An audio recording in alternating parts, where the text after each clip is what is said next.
Day 3 ಇನ್ ಆಲಪಿ. ನಾವಿವತ್ತು ಆಲಪಿಯಿಂದ 90 kilometres ಇನ್ನೊಂದು ಪ್ಲೇಸ್ಗೆ ಹೋಗ್ತಾ ಇದ್ದೀವಿ. ಆ ಪ್ಲೇಸ್ ನಿಮ್ಗೆಲ್ಲ ತೋರಿಸ್ಬೇಕಲ್ಲ, ಅದಕ್ಕೆ ನಾನು ಈ ವಿಡಿಯೋ ಮಾಡ್ತಾ ಇದ್ದೀನಿ. ನೋಡಿ, ನಾನು ನನ್ನ ಹಸ್ಬೆಂಡ್ ರೆಡಿಯಾಗಿ ಹೊರಟಿದ್ದೀವಿ. ಅದು ಫಸ್ಟು ಅಲ್ಲಿ 150 ರೂಪೀಸ್ ಕೊಟ್ಟು ಬೋಟಲ್ಲಿ ಹೋಗಬೇಕು. ಆ ಬೋಟಿಂದ ಹೋದ್ರೆ ಒಂದು ಸಮುದ್ರಕ್ಕೆ ಹೋದಂಗೆ ಅನ್ಸುತ್ತೆ. ನೇಚರ್ ಮಧ್ಯೆ ಹೋಗ್ತಾ ಇದೀವಿ.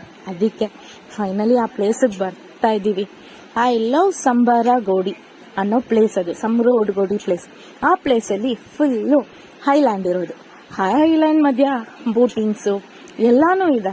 ಆ ಮಧ್ಯ ಫ್ರೂಟ್ಸು ಮಾಡ್ತಿದ್ದಾರೆ, ಎಲ್ಲಾನು ಮಾಡ್ತಿದ್ದಾರೆ. ಬಟ್ ಅವರು ಕಷ್ಟಪಡ್ತಿದ್ದಾರೆ, ನಾವು ಅವ್ರಿಗೆ ಅರ್ಥ ಮಾಡ್ಕೊಂಡು ನಾವು ಮಾಡಬೇಕು. ಅಲ್ಲಿ ಮಾವಿನಕಾಯಿ, ಪೈನಾಪಲ್ ಮಾಡ್ತಿದ್ರು. ಬಟ್ ಬೆಸ್ಟ್, ಸಕ್ಕತ್ತಾಗಿದೆ.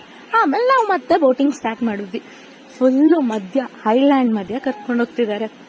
ನಾನೋಗಿದ್ದು ಚಿಕ್ಕದು, ಬಟ್ ಒಳಗಡೆ ಎಷ್ಟು ಐಲ್ಯಾಂಡ್ಸ್ ಇದೆ ನೋಡಿ.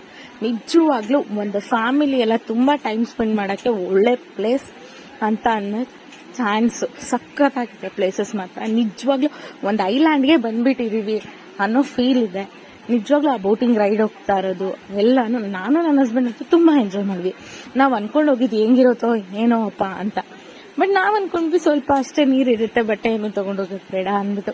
ಬಟ್ ಆದ್ರೂ ಮಾತ್ರ ಎಷ್ಟು ಚೆನ್ನಾಗಿತ್ತು ಅಂದ್ರೆ ಐಲ್ಯಾಂಡ್ ನೋಡಿ. ಇಲ್ಲಿ ಒಂದು ಫ್ಯಾಮಿಲಿ ಫ್ರೆಂಡ್ಸ್ ಎಲ್ಲ ಜೊತೆಗೆ ಬಂದು ಯಾವ ತರ ಎಂಜಾಯ್ ಮಾಡ್ತಿದ್ದಾರೆ. ನಾನು ಆಮೇಲೆ ಫೈನಲಿ ಬಂದು ಒಂದ್ ಸೆಲ್ಫಿ ತಗೊಂಡು ಆಮೇಲೆ ನಾವು ರಿಟರ್ನ್ ಮನೆ ಕಡೆ ಹೊರಟ್ವಿ. ಮನೆ ಕಡೆ ಅಲ್ಲ, ರೂಮ್ ಕಡೆ ಹೊರಟ್ವಿ.